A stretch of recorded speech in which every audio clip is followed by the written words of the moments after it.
All right, it's been called the summer of strikes, and while UPS averted a walkout, America's largest automakers are in the middle of a contract battle, and it may not have a happy ending. Members of the United Auto Workers Union are in the process of voting to authorize a strike when their current contract expires on September 14th. And the economic fallout could be massive. An estimate from the Anderson Economic Group says a 10-day stoppage could cost $5 billion. Joining us now is Theile, Anderson Economic Group Vice President. So paint the picture for us about what this potential economic fallout could be. So, of course, we're talking about lost wages. What other areas of the economy are we expected to be impacted? Certainly. So lost wages are, of course, the largest numerical value loss that we look at when we assess an economic impact of this nature. However, right now, compared to, for example, the UAW strike in 2019, the economy and the auto industry looks different than it did 4 years ago. Sales environment is different, prices are different, inventory is different. And so we see in this strike potential the opportunity for stronger and greater losses to dealers and consumers, on top of course, company losses to Stellantis, GM, and Ford.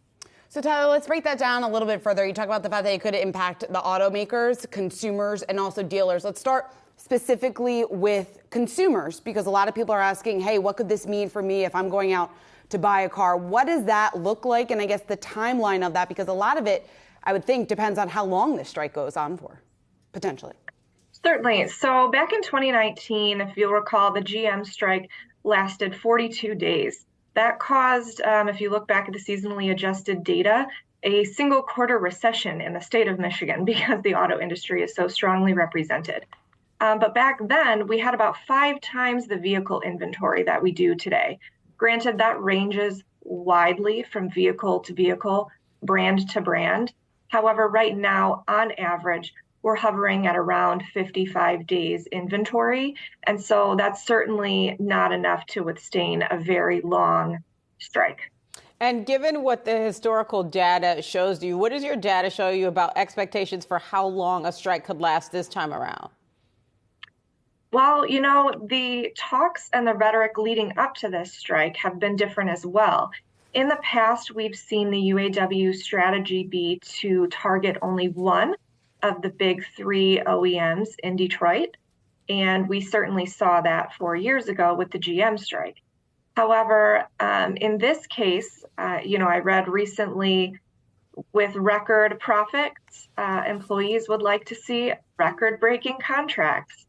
And if they have the motivation to strike at all 3 of our big 3 OEMs, it would just be a completely different picture, a much stronger impact in the economy.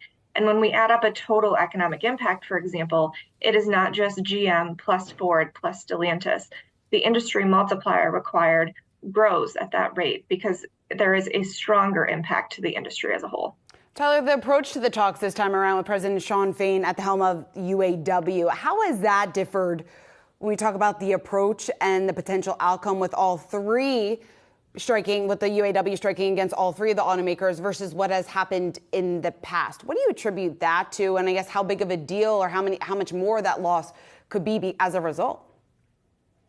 Certainly. Well, the way he has built it up could almost set the stage for disappointment if there is not a strike at all 3. And I don't mean to have that be taken the wrong way, but when you almost guarantee that you're going to strike at all 3, doing anything less could disappoint his members.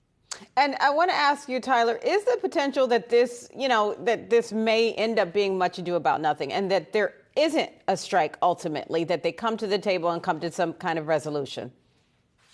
That would certainly be ideal if they can have productive negotiations between now and the middle of September and come up with contracts that make the workers feel like they are being appropriately paid, but also, really importantly for consumers and auto dealers across the country, contracts that are actually sustainable for the OEMs so that we can see a stable automotive industry, especially right now while we're in the midst of electric vehicle transition, very high interest rates on car loans. We just can't potentially withstand the long strike with the resilience that we did 4 years ago today. Well, we will certainly be watching this space. We've talked a lot about strikes this summer. We will see what comes to pass when it comes to UAW and the deadline coming up middle of September. Thanks so much, Tyler Theile of Anderson Economic Group. Thank you.